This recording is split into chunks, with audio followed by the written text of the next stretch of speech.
ఏ దిక్కులేని దగ్గరకు పోయినట్టు ఉంటుంది సబ్ రిజిస్ట్రార్ ఆఫీస్. నేను అడిగిన రెవెన్యూ మంత్రి శ్రీనివాస్ రెడ్డి గారిని, శ్రీనివాస్ రెడ్డి గారు ప్రతి సంవత్సరం నీకు రిజిస్ట్రేషన్ నుంచి 15-16 వేల కోట్ల రూపాయల ఆదాయాన్ని ఇస్తున్నారు. మరి ఇన్ని వేల కోట్ల రూపాయల ఆదాయం ఇచ్చే వాళ్ళు వస్తే కూర్చోడానికి కుర్చీ లేదు, తాగడానికి ఛాయ్ లేదు, ఎక్కడ చూసినా నిలబడడానికి కూడా స్థలం లేని పరిస్థితి ఉన్నది. ఇది మంచిదా? కస్టమర్ ఈజ్ అవర్ గాడ్ అన్నారు. మరి అట్లాంటి వాళ్లను మీరు ఇట్లా నిలబడితే మంచిదా అని అడిగిన. అందుకే ఆయన ఆలోచన చేసిండు. ఔటర్ రింగ్ రోడ్డు లోపల 39 సబ్ రిజిస్ట్రార్ కార్యాలయాలు ఉంటే వాటిని 12 క్లస్టర్స్ గా బ్రహ్మాండంగా ఏసీ గదులతోని ఎక్కడికి వెళ్ళినా 5 స్టార్ హోటల్కి వెళ్తే ఎలాంటి వసతులు ఉంటాయో ఈ రోజు రిజిస్ట్రేషన్ చేసుకోవడానికి వచ్చే వాళ్లకు అలాంటి వసతులతోని ఇవాళ ఇంటిగ్రేటెడ్ సబ్ రిజిస్ట్రార్ ఆఫీసులను డిజైన్ చేసి ఈ రోజు ఆ కార్యక్రమాన్ని కూడా ప్రారంభించుకున్నాం. అందుకే మిత్రులారా, అంతర్జాతీయ నగరం అని మనకు మనం గొప్పలు చెప్పుకుంటే సరిపోదు. అంతర్జాతీయ ప్రమాణాలతోనే అభివృద్ధి చేసుకున్నప్పుడే అంతర్జాతీయ నగరంగా మనకు గుర్తింపు వస్తుంది. అందుకే వాళ్ళు అడ్డం పడ్డా, కాళ్ళలో కట్టె పెట్టినా, శాపనార్థాలు పెట్టినా, ఏడ్చినా, పెడబొబ్బలు పెట్టినా, చివరికి మూసిలో పడి పందులాక దొర్లినా వాళ్ళ ఏడుపు వినేది లేదు.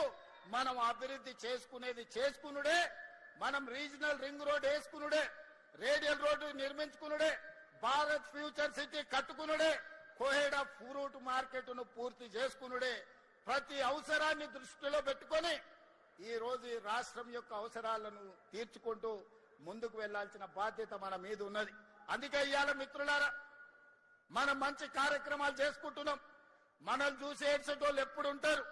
కడుపులో మంట ఉన్నోళ్ళు, అసూయ ఉన్నోళ్ళు వాళ్లకు అజీర్తి అవుతూనే ఉంటది. వాళ్ళని ఎవరిని పట్టించుకోవాల్సిన అవసరం లేదు.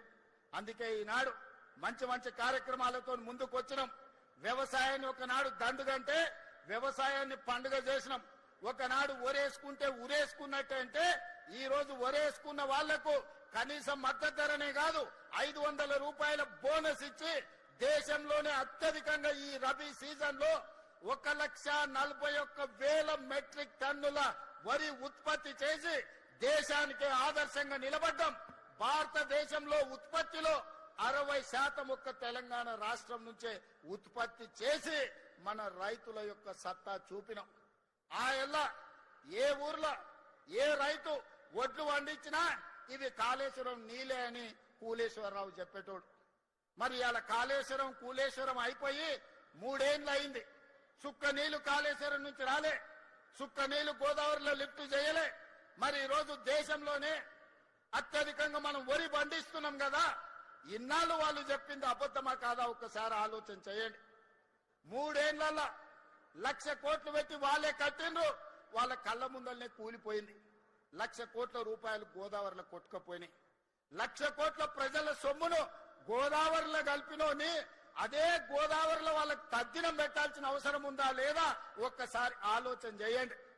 నిన్న మన ఆయన తాటి చెట్టు లెక్క పెరిగిండు. ఎందుకంటే మనకు ఈ ప్రాంతంలో నల్గొండల, భువనగిరిలా లేకపోతే ఇబ్రాహీంపట్నంలో తాటి చెట్లు ఎక్కువ ఉంటాయి. తాటి చెట్టు ఇట్లా పెరుగుతుంది. తాటి చెట్టు ఎంత పెరుగుతుంది తెలివి ఎక్కువ ఉన్నదని ఆయన అనుకుంటుండు. ప్రాజెక్టులు ఎట్లా కట్టాలో, లిఫ్టులు ఎట్లా మెయింటైన్ చేయాలో ఆయన మనకు లెటర్లు రాస్తున్నారు. నీ ముఖం 10 ఏళ్ళు నువ్వు అట్లా ఏడ్చినందుకే అది కాళేశ్వరం కాస్త కూలేశ్వరమైంది. నీ సలహాలు తీసుకుంటే ఇల్లు వీకి పందిరేసుకున్నట్టే ఉంటది. వెనకటికెవడో చదువుకోక ముందు కాకరకాయ అన్నాడంట. ఈయనలాకటోడు తాటి చెట్టు అంత ఉన్నోడు చదువుకున్నాక ఇది కాకరకాయ కాదు కీకరకాయ అని చెప్పిండంట. తెలివి ఎక్కువై ఇవాళ హరీష్ రావు గారి సూచనలు కూడా గట్లనే ఉన్నాయి మనకు.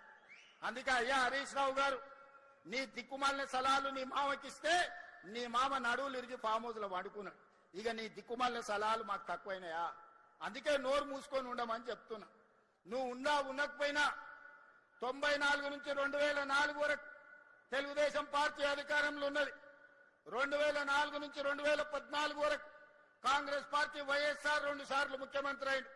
2014 నుంచి 2024 వరకు బీఆర్ఎస్ 2 సార్లు ప్రభుత్వం ఏర్పాటు చేసింది. నేను ఇవాళ మా రంగారెడ్డి జిల్లా సోదరుల సాక్షిగా నేను చెప్పదలుచుకున్నా, 2024 నుంచి 2034 వరకు ప్రజాపాలన ఉంటుంది.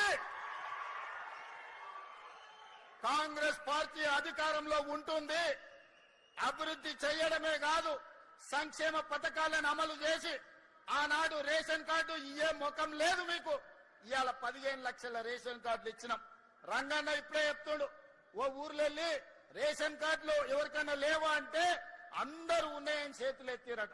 ఇవాళ రాష్ట్రంలో రేషన్ కార్డు లేనోడే లేడు. ఎవరున్నా రేషన్ కార్డులు ఇచ్చినాం. 3,28,00,000 తెలంగాణ బిడ్డలకు సన్న బియ్యం 6 కిలోల లెక్కన ఇవాళ తెలంగాణ ప్రజలకు ఇచ్చినాం. 200 యూనిట్లు ఉచిత విద్యుత్ ఇంటికి ఇచ్చినాం. 24 గంటలు వ్యవసాయానికి ఉచిత విద్యుత్ ఇచ్చినాం. 4.5 లక్షల ఇందిరమ్మ ఇండ్లు ఇచ్చినాం. మొన్ననే 1,25,000 ఇండ్లు ప్రారంభోత్సవం చేసుకున్నాం. మళ్ళొక్క 2.5 లక్షలు గ్రామీణ ప్రాంతాలలో, ఇంకొక 1 లక్ష హైదరాబాద్ నగరంలో శ్రీనివాస్ రెడ్డి గారు ప్రకటన చేశారు. అంటే దాదాపుగా 8 లక్షల ఇండ్లు ఇవాళ మనం మంజూరు చేసినాం. పేదోళ్లను ఆత్మ గౌరవం పెంచడానికి ఇవాళ ఇందిరమ్మ ఇండ్లను